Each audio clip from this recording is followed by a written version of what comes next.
Everything is up and running. Hello, my dearest peace lovers and peacemakers. And salam. Actually, I need to say salam and peace. May peace and salam be upon you always, every day, everywhere you are. So, speaking of peace and salam, I would like to mention something very important here. That is, we are reestablishing our news outlet as a non-profit organization. And then we believe in peace and prosperity for Muslims and non-Muslims. Your pledge and contribution to our program and our organization is going to help us to fund our peace journalism entity and practice. Inshallah, and thank you so much for your attention. I believe there is no better way to contribute to Muslim community rather than reopening Muslim minds, a return to reason, freedom, and tolerance, or perhaps to aql or wisdom, hurriyat or freedom, and tasamuh or collaboration. The last three words are the words, it's this way, the Arabic and Farsi words on the cover of a book written by Mustafa Akyol. Yes, Mustafa Akyol is a senior fellow at the Cato Institute's Center for Global Liberty and Prosperity. In his work, he focuses on the intersection of public policy and Islam and modernity. Mustafa is defined by various media outlets as one of the most notable Muslim modernist and reformist. He has been a regular contributing opinion writer for the New York Times since 2013. A few of his earlier books are Why, as a Muslim, I Defend Liberty and Muslim Without Extremes, a Muslim Case for Liberty. To learn more about Mustafa, you just need to Google search him and you'll find a wealth of information about him. And also you could go to Cato Institute website. And I am so pleased and so honored to have you as one of our honored guests for Peace Mindedly. Welcome. Thank you so much, Sarah. Great to have this conversation with you. Thank you for having me on this show and for your very generous introduction. Oh, absolutely. Mustafa, I truly loved the book, but it doesn't mean that I'm not going to challenge you. Please do. We know about the introduction. You've explained the introduction quite a lot, and for those people who do not know the introduction, they need to buy the book and read the book to learn about the introduction. But you start the book by sharing this story about a man who is basically reaching salvation by pure reasoning. So the question is, do we need God to reach salvation? Yes, but let me explain, what this means. And salvation, I mean, in terms of afterlife on this earth, I mean, we of course, these terms can mean different things. First, Sarah, if you will, I mean, you introduced me as a modernist, in Islamic tradition. And what does that mean? And I think religions, as a Muslim, I respect my faith tradition, but I believe sometimes religions go through tough times and they have to reinvent and reinterpret themselves to a certain extent. Like Christianity had a very tough era in the early 17th century when Protestants and Catholics were fighting over sect and people were killing each other in Europe for religious reasons. But some Christians looked at that and began to, look for a way forward, a more humanistic understanding of Christianity, which they found rooted in the origins of the faith already. People like John Locke in the UK or Roger Williams in the United States, advocated religious freedom and toleration, and that led to a more enlightened and mature interpretation of Christianity, which helped Christians themselves and others.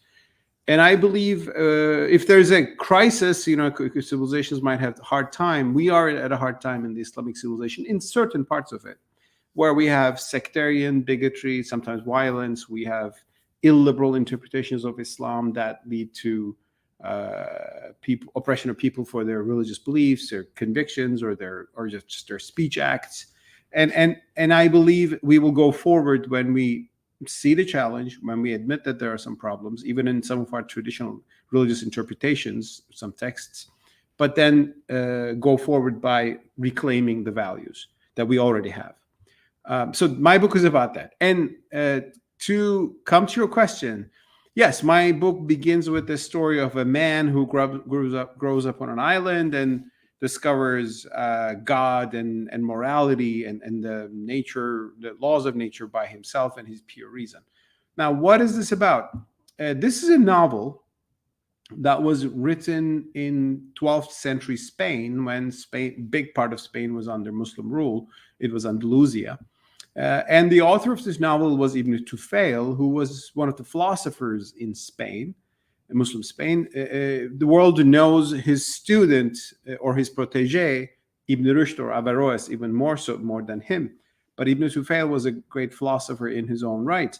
And in this novel, he wrote this story of a man called Hay ibn Yaksan, who basically, like a Robinson Crusoe story, and people think that Robinson Crusoe is partly influenced by this story, just a man growing up on an island without religion, without tradition, but using his conscience and reason and his rational faculties to figure out the big questions of life and come to the conclusions that our great religious traditions teach us. Now, this was a novel that was written in Spain, but it made a big impact on early modern Europe when it was translated into Latin, then English, then Dutch, and several other languages, because it was a powerful message which influenced the Enlightenment thinkers, in the sense that even if you don't have a particular religion, you could be a wise and moral person, which is maybe, a common idea today, but it wasn't at the time. A lot of people assume that outside of their religious tradition, there is only ignorance, there's only darkness, there's only moral corruption. And this was a book that advanced humanism, and not a secular humanism in the sense that doesn't respect God. Quite the contrary. Ultimately, Hay ibn Yaksan finds God and he respects religion. He says, things I found through reason are also in the religious tradition when he goes to society. But it was also giving a message of universal ethics and universal reason that transcended religious boundaries. And I begin the book with that story to say, and then ask, why was Ibn Tufail trying to tell us? And he had some impact on Europe, but what about the Muslim world? Did we cultivate those Mustafa, I read this story, and at the end of this story, I didn't have this conclusion that he didn't rejected God, Yeah. but he didn't proved this entity, did he? I mean, he came to through natural theology, to put the term, by looking at the created universe, he inferred that there must be a creator. Whether the universe was created ex nihilo from nothingness, or it always coexisted with God, but still God is the prime mover. These are the Aristotelian discussions of the time. In any case, he believed in God. So Hay ibn Yaksan was a believer in God. And also he developed ethical values that are rooted in human nature. He became an environmentalist. He stopped eating animals because he didn't want to hurt them. And when he ate plants, he preserved their seeds to preserve the species. So the message was, he was a believer in God. And actually, he was a knower, not a believer. So he came through reasoning, not just as a dogmatic faith, but yes, as it was my rational point. person. So the thing is, this is an allegorical story. I don't think that if I was left on an island by myself, I would be that smart. This is an extraordinary, like a tale. But this was a allegorical story of a philosophy. And the philosophy, which was advocated by philosophers like Ibn Rushd, before them Ibn Sina, Farabi, and it goes back to Aristotle, is that there's something called natural law. There's something in human nature that understands morality and thinks through the created world and rationality and understand the laws of nature. So we can cultivate that. And even if we don't have a revelation, by their own nature, people still be good and ethical. So all of those happened, but in this story, in the book, as you're opening the book, this happened. But what happened later on and after that, that we Muslims now in this modern contemporary society, that basically I think the book explains that we stopped thinking or reasoning, not thinking but reasoning, and just paid solely attention and relying on the people who are explaining and defining the religion to us. What happened? Why we stopped reasoning? Okay, well, I mean, I'm not saying the whole Muslim world, of course, stopped reasoning, and the whole Muslim world is an incredibly diverse place. It was quite diverse back then, even more today. But I do argue, in line with certain historians, and this is a big dispute actually among the historians of the Islamic civilization, if you will, whether a theological tradition independent of religious tradition, revelation, survived or not. And the common answer, I mean, I think the obvious answer, it didn't. This philosophical movement in early Islam, which reached its actually peak in Baghdad with the translation of Greek philosophy, and Cordoba and Spain was one of the last bastions of that. This approach was there. It cultivated a great dynamism in early Islam, and actually the success of early Islamic civilization is partly because Muslims faced this foreign civilization and came to terms with it and developed it as well. But ultimately, this was also seen as a heretical thought. And there was another idea which said, well, all we need is in our religious text, so we don't need any other religious wisdom. And there were people who tried to bring some complicated syntheses, like I think Imam Ghazali, the great Sunni theologian, tried to condemn part of philosophy, but tried to incorporate a little bit, some parts of it, into the religious tradition. But ultimately, what happened is this idea that through just rational inquiry, human beings can find truth, and that is a universal information, universal wisdom, and that in itself is valuable. That declined. That was pushed aside, mostly in the Sunni world.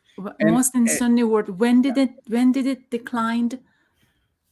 Well, after Ibn Rushd, basically, you don't see many great philosophers. You see Ibn Khaldun in the 14th century, who was he was a philosopher, but more of a social scientist. He was one of the greatest social scientists, I think, in the classical, maybe the greatest one in the classical age. But Ibn Khaldun, from North Africa, he has interesting statement in one of his book, Muqaddimah, is amazing. And he says, in passing, theology and philosophy, was needed when we had the heretics.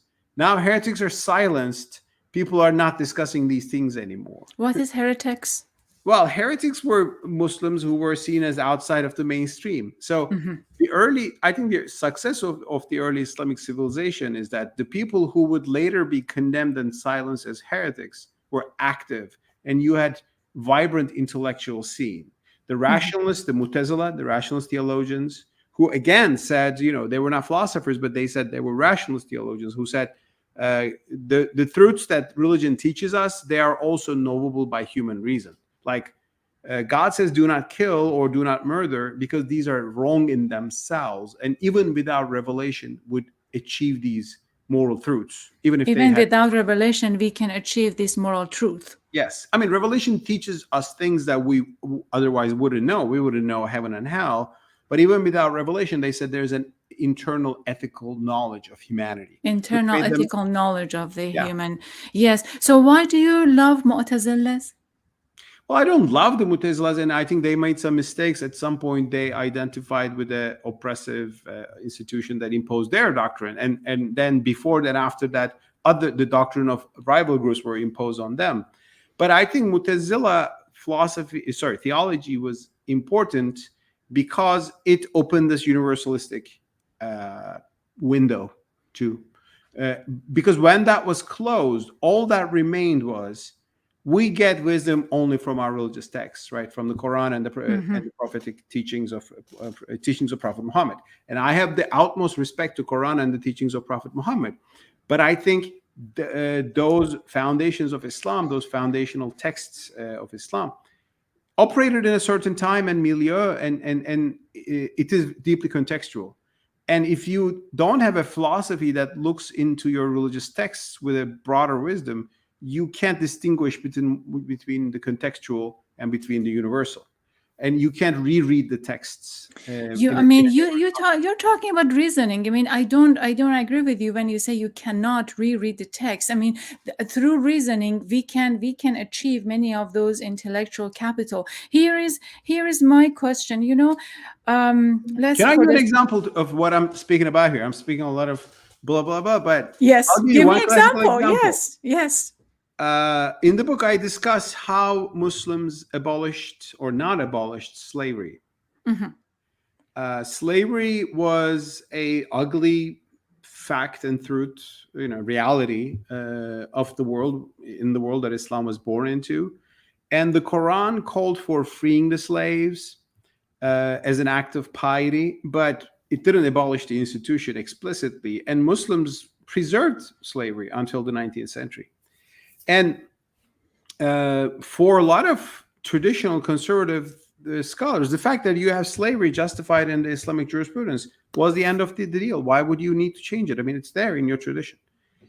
The idea that slavery should be abolished came from the West to the Muslim world. Yeah. And I mean, the West has its British. own ugly, very uglier, actually, history of slavery for sure, especially in America.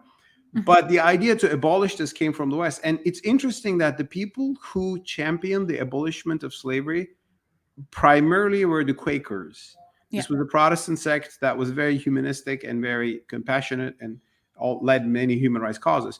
Quakers were also the ones who translated Hayy bin Yaqzan into English and championed Hayy bin Yaqzan back a few centuries before. Yes. So this idea of this inward light and human conscience, that there's inherent dignity of every human being. So they acted on that philosophy. And when this came, some Muslims embraced this idea. Yeah, let's abolish slavery.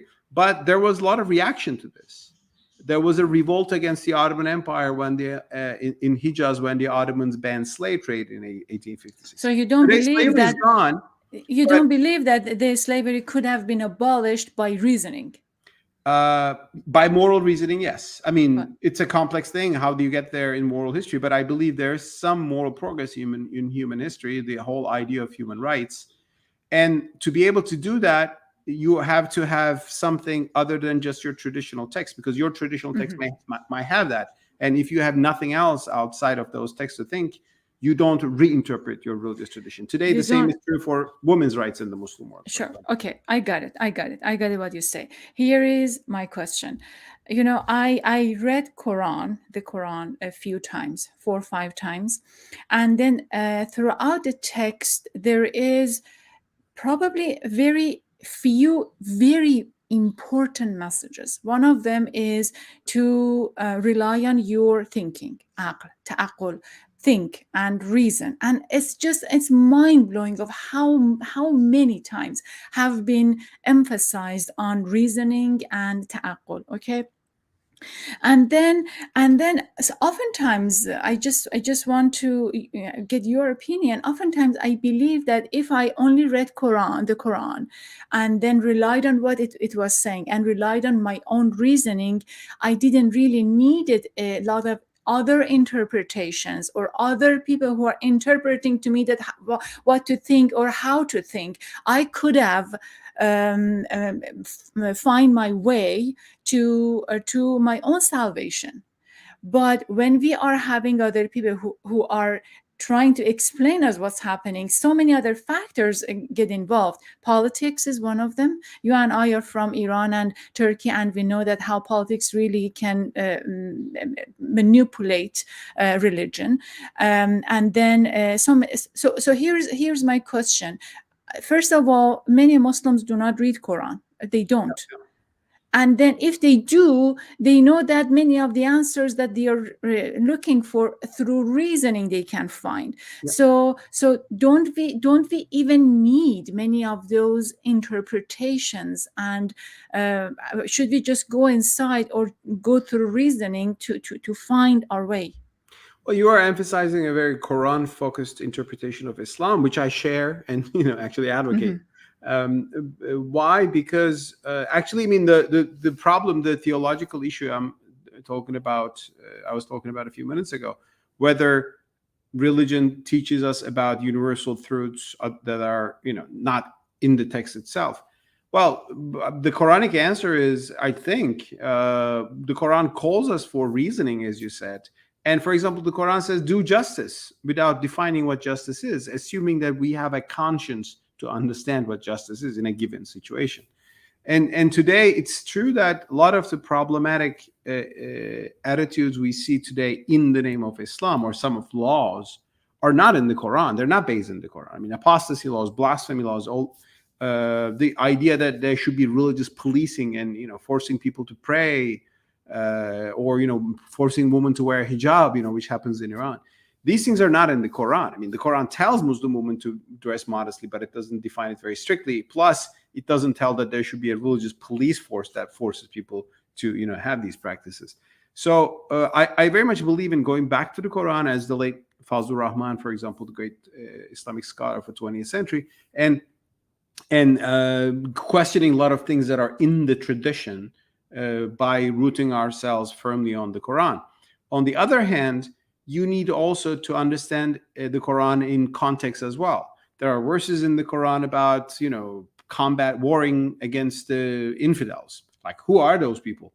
Well, those people are not just any non-Muslims in the world, but they were specific people that Prophet Muhammad faced and who persecuted and killed Muslims in Mecca and Medina in the early 17th century Arabia. So the Quran is also a contextual book. So understanding that context requires some knowledge of history, some knowledge of the Islamic tradition. Therefore, I'm not a sola scriptura, like an only Quran advocate, but it is true that I'm a Quran first, I think, Muslim, in the sense that by taking the Quran as the key text should guide us, and by learning from the Islamic civilization, but not turning that civilization into an unquestionable dogma, I think we have a lot of grounds to move forward in some of the issues of the. Here's what happened. I think 2 questions very quickly.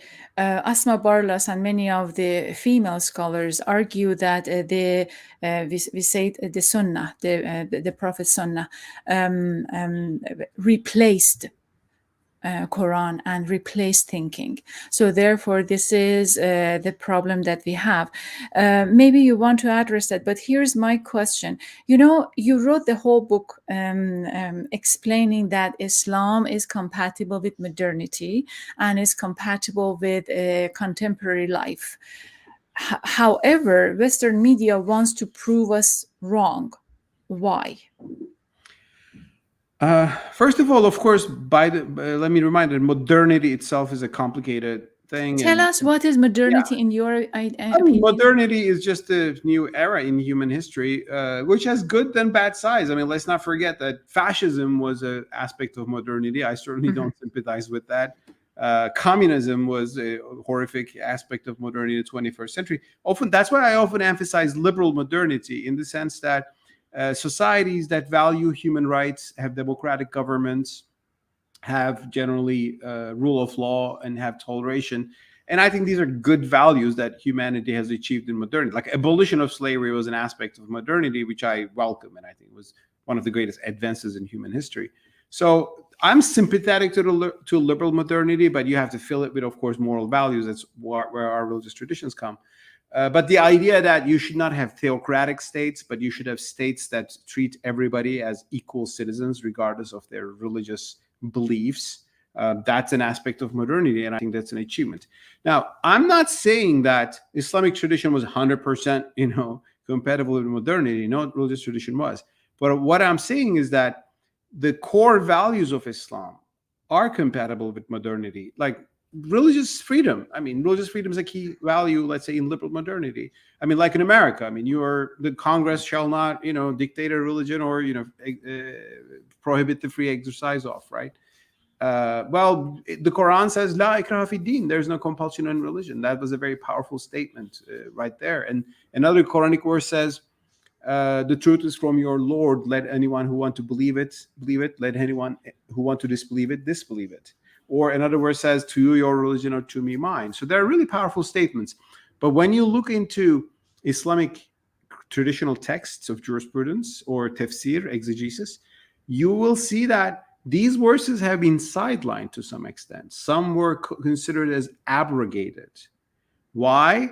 Well, in my view, because Islam was interpreted under empires which needed to expand and launch wars of conquest. So the full idea of religious freedom didn't go well. So they took a few verses about war and took them as definitive and canceled out basically the more tolerant and peaceful verses. So by reviving that abrogated Quran, I say, we can actually have our own Islamic modernity, which Yes. will be compatible with universal human rights. Yes, you have a very, very strong and very beautiful passage about apostasy and about what and in what way they dealt with people who are exiting from the religion.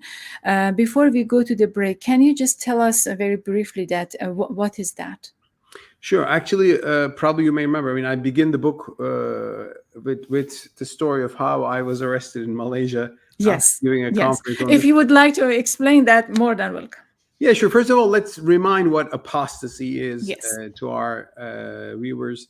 When apostasy is leaving your religion and choosing another religion or becoming let's say an atheist. And I think no believer would like to see fellow believers lose their faith because you think it's good for them. But it should be a matter of free conscience, like it's a matter of religious freedom. So if a Christian becomes a Muslim, that's welcome. So it's the right of the Christian to apostatize from Christianity to be a Muslim. I think it should be exactly the same way. If a Muslim leaves Islam and becomes a Christian or becomes an atheist or believes in some other, let's say, worldview, that person should have the full right to do that. I will not encourage it as a Muslim, but that's his right. And I think this is firmly grounded in the Quranic verses I just mentioned and a few other ones as well. And there's nothing in the Quran which actually bans apostasy. But if you look at Islamic jurisprudence, the interpretations of Sharia built in the classical era, apostasy is seen as a crime punishable by death. And that is still in the laws about a dozen Muslim majority countries, Saudi Arabia and Iran being the foremost of them. And in my book, this is one of the things I criticize. And I tell the story that actually I made this criticism in a conference in Kuala Lumpur, Malaysia in 2017. And I said, religion is a matter of free conscience and persuasion. So you cannot impose it. You cannot police religion. And then I was arrested by the religion police for precisely giving this lecture. Luckily, I was let go after a while. So it could have been worse. So it wasn't that bad. But this is an issue. And this is one of the reasons I'm speaking of the problems of freedom in the Muslim world, apostasy laws and blasphemy laws. And it's not an accident that none of them are based in the Quran. And they are all based in medieval jurisprudence, which comes from some certain texts attributed to Prophet Muhammad, who were texts which were written or canonized like 2 centuries after the Prophet Muhammad, and what their authenticity is really not that clear to me. And especially if they go against stronger statements in the Quran, which are the undisputed source of Islam, I think they should not be taken as bases for violating religious freedom or freedom of speech today. Mm-hmm. Yes, long answer to a question, but here's my point. When we come back from the break, I'm gonna ask 2 questions. The first question is, why did you leave female scholars in your reasoning? And the second one is whether or not when we talk about modernity, or not modernizing, but not modernizing Islam, but reforming Islam. Are we talking about westernizing? And what is the contradictions here? You are watching and listening to Peace Mindedly, a podcast featuring peaceful bridge makers.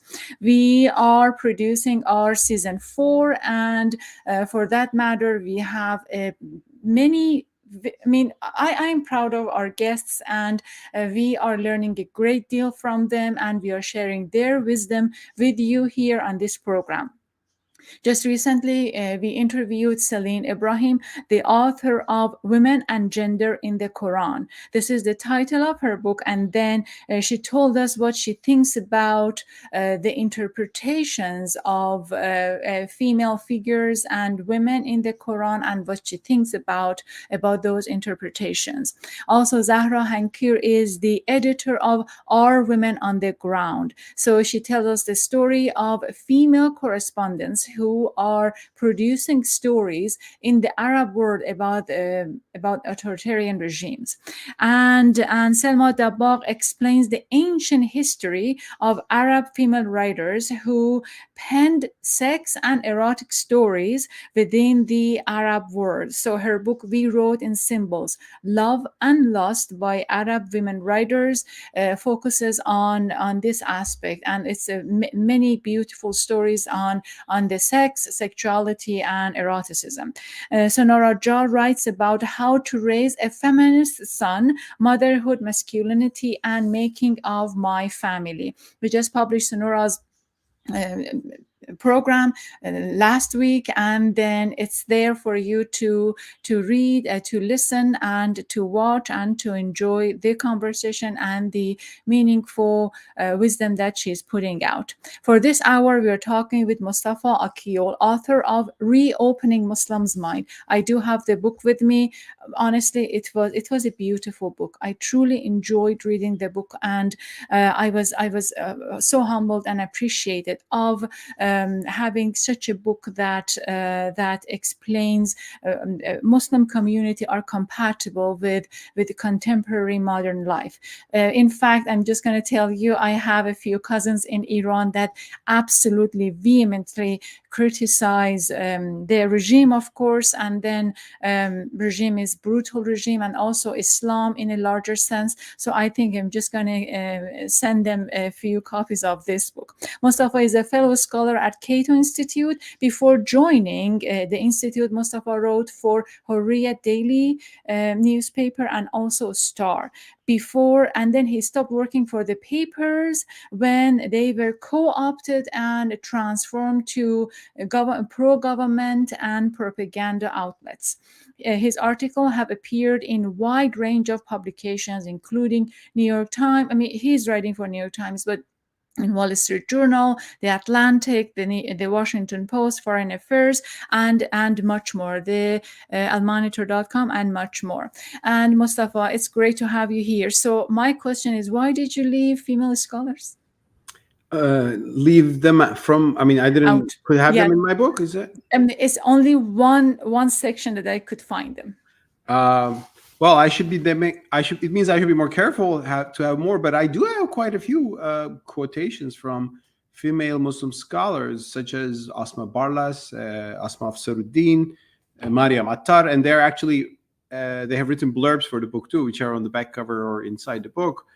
But one thing is that, I mean, especially when you quote the classical scholars, I mean, in the classical age, there are not too many female scholars. There are not probably any female scholars in the classical age. And of course, that's not the fault of women because they were not allowed to become, ulema, clergy, or you can find a few figures maybe, but it's just maybe a broader pool of male scholars out there. But I certainly didn't have any bias. Quite the contrary. I have female scholars. Plus, I do address, I think, issues of patriarchy in Islamic tradition and in the contemporary world today. I highlighted the quite feminist, progressive views of Ibn Rushd, especially on the chapter on Ibn Rushd. I question some of the patriarchal interpretations of Islamic law, Sharia today, that is used in Afghanistan or Saudi Arabia to, deprive women from traveling alone or other rights. But I mean, since you said this, I'll be more careful in the future to be more balanced. Excellent, especially when you're appearing on the podcast that is designed for a female audience. But here's the thing: so, do we, when we talk about modernizing Islam, does this mean that we are trying or we are up to westernizing it? And does this really create a criticism against such movement? First of all, let me even say this, Sarah. When we speak of modernized Islam or liberalize or these things, quite a few Muslims will say, whoa, whoa, whoa, whoa, what are you doing here? I mean, there's a God-given truth here, religion, and you're going to change it based on your fantasies, your hawa, your passion, your desires. It's not that. What I think is there is a God-given core of Islam, and then there's a historical Islamic tradition built upon that. And I think that historical tradition includes a lot of things that are just human. I mean, one example, for 12 centuries at least, Muslims didn't think that they should be ruled by democracies. I mean, they thought that sultans should rule them, and it's fine that these are monarchies that are dynastical, from father to son. Only in the 19th century, the first Islamic liberals, they're called, like people like Namık Kemal in the Ottoman Empire, they began to look at European democracies and said, well, maybe an elected parliament is not a bad idea. And then they said, oh, in the Quran calls us for consultation, shura in Arabic. So actually that's an inspiration for democracy. So you began to hear arguments for democracy in the name of Islam.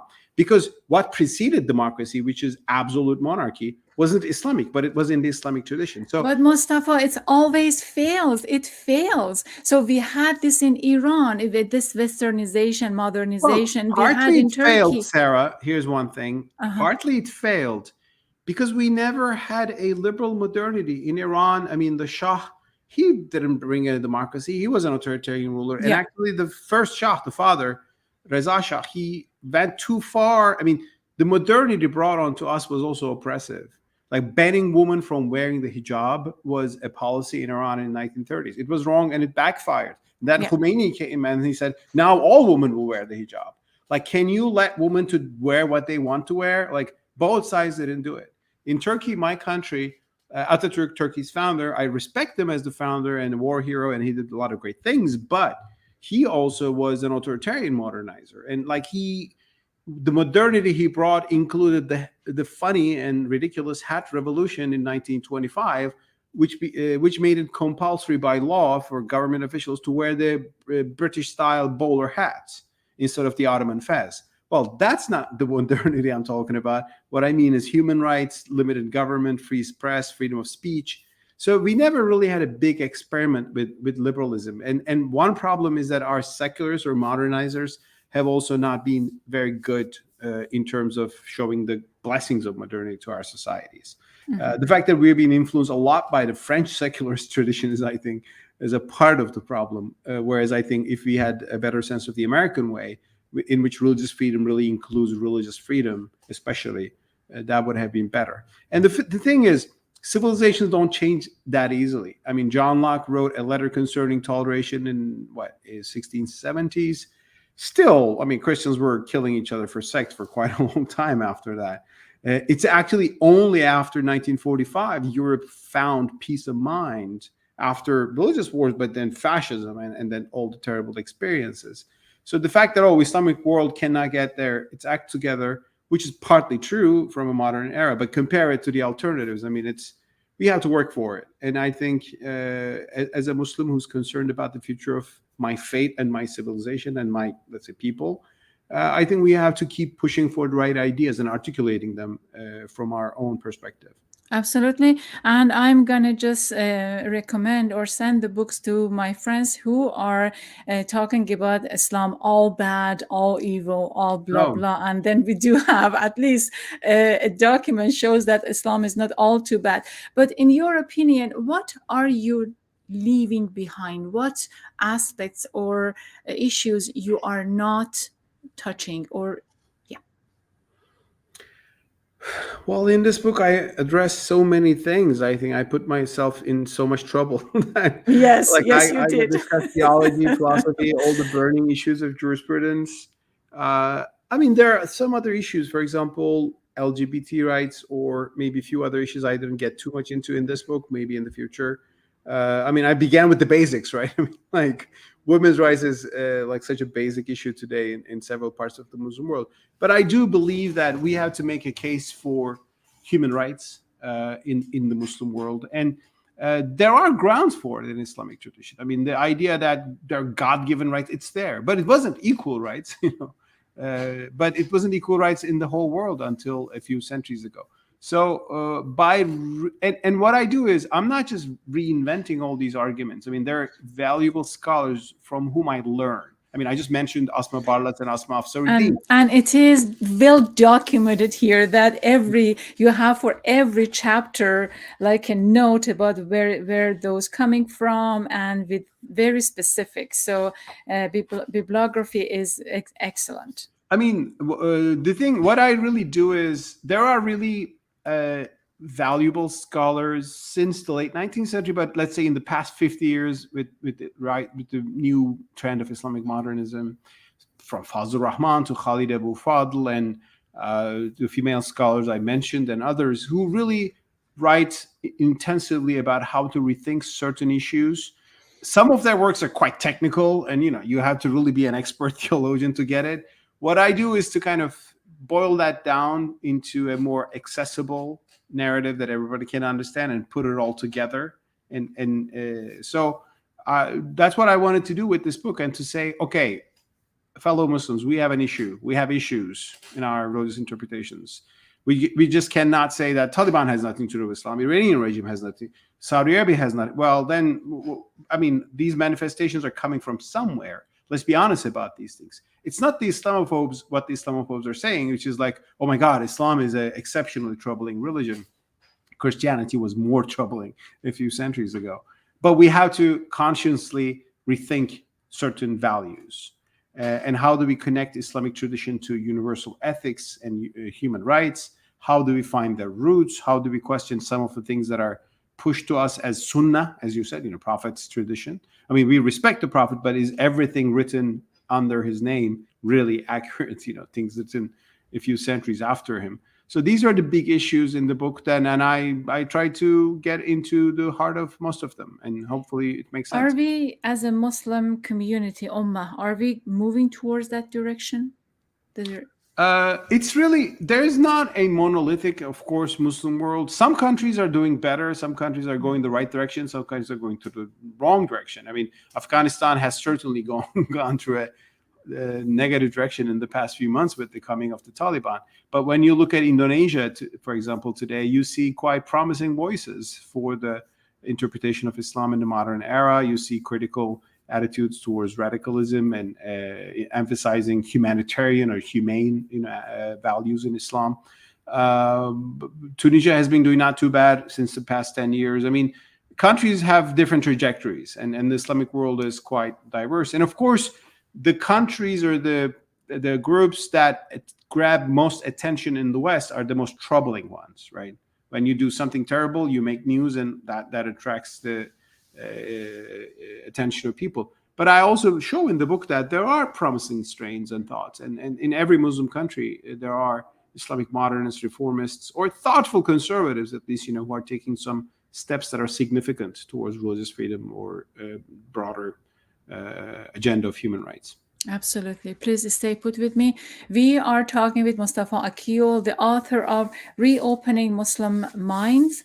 The book in itself is very promising, and a book that we can refer to show and to be proud of the legacy we left behind, and the legacy that it's possible to renovate and to reach back.